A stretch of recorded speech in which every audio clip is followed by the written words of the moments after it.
Senator Lyneham, what did you have on page 13? Thank you, Mr President. I participated in the Senate... Document number? I'm sorry, Mr President. Document number 22 on page 13. Thank you, Senator Lyneham. Thank you, Mr President.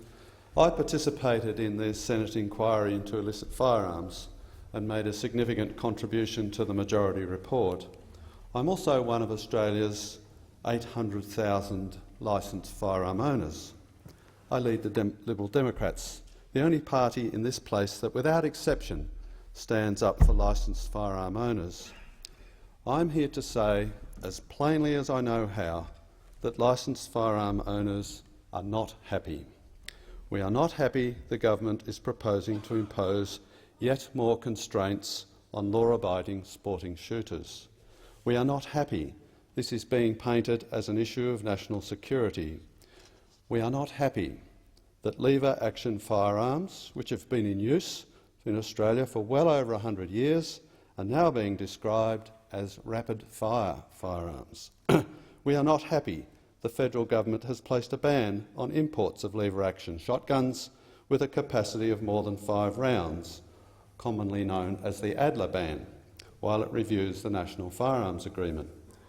We are not happy that unelected bureaucrats in the Firearms and Weapons Policy Working Group, under the leadership of its chair, Catherine Smith, have been agitating for more restrictions on legal gun ownership since 2005, dreaming up means of prohibition by stealth. And we are not happy Justice Minister Michael Keenan has uncritically accepted the wish list of state and federal police departments without even consulting with firearm groups until very recently. Last week, I managed to blackmail the government into adding a 12-month sunset clause to its Adler ban. This ban was originally introduced as a permanent ban, despite the statement by the Prime Minister that it was temporary. I'm not pleased that my blackmail was even necessary. I also blackmailed the government into reopening regular consultations with a long list of representative firearms groups, most of whom had heard nothing from Minister Keenan, despite his claim that he had been consulting them. Again, I am not pleased blackmail was necessary. I am not pleased that I was the only parliamentarian willing and able to extract these commitments. When it comes to sticking up for shooters, the Nationals talk a lot but are short on action. Above all, I am not pleased that neither the sunset clause nor the consultation will deter the government from attempting to further restrict the liberties of law-abiding firearm owners, all part of drumming up votes on the grounds of proving how tough it is on terrorism. The coalition government is struggling in the polls with little sign of recovery. The only issue on which it seems to make headway is national security. So we continue to be bombarded with thundering rhetoric about the terrorist threat, demands that we accept ever-increasing powers for shadowy intelligence organisations. And before long, we got a manufactured moral panic about guns. How insulting to link Australia's 800,000 licensed firearms owners to terrorism. I can hear it now.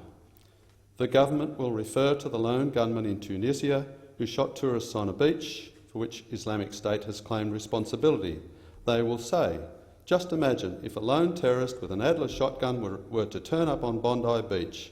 To prevent Adler shotguns falling into the hands of terrorists, we need to stop licensed firearm owners from obtaining them.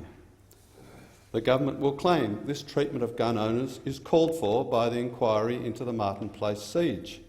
But this siege involved an offender with no licence, using an illegal firearm that was illegally obtained with no record of having entered the country. It seems neither the Prime Minister nor the Justice Minister have bothered to read the Martin Place siege report either. The report actually only calls for 2 key things of relevance to guns. First, a reduction in the regulation of the licensed firearms market so that scarce police resources can be refocused to frontline enforcement activities aimed at the illicit firearms market. And second, a consideration of new technologies to facilitate better administration of firearms throughout the nation, something as simple as sharing firearms transaction data between jurisdictions.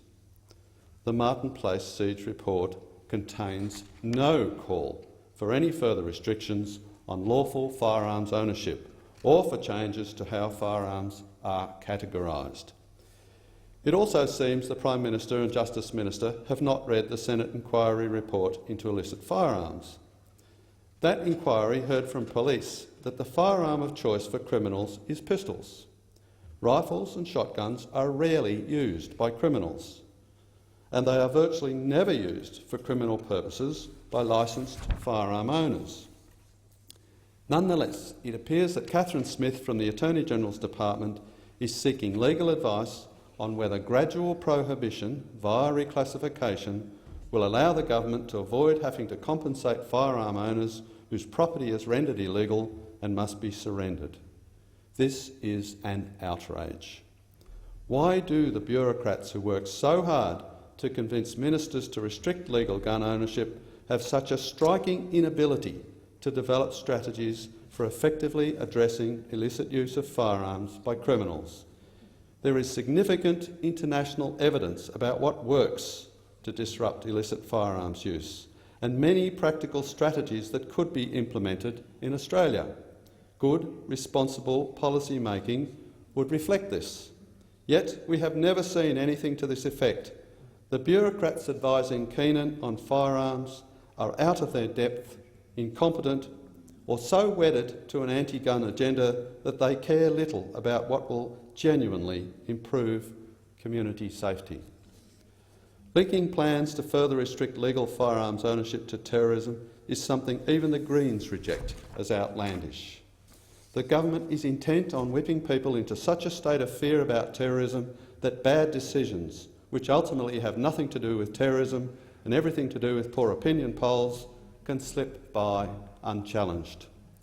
Australia's 800,000 licensed firearm owners are not happy. We are sick of being treated as criminals in waiting. We are sick of being the scapegoats for poor policy, lazy policing and the kind of stuff-ups that allowed man Monis back on the street. And be in no doubt we will express our disgust at the ballot box. I seek leave to continue my remarks. Is leave granted? There being no objection, leave is granted.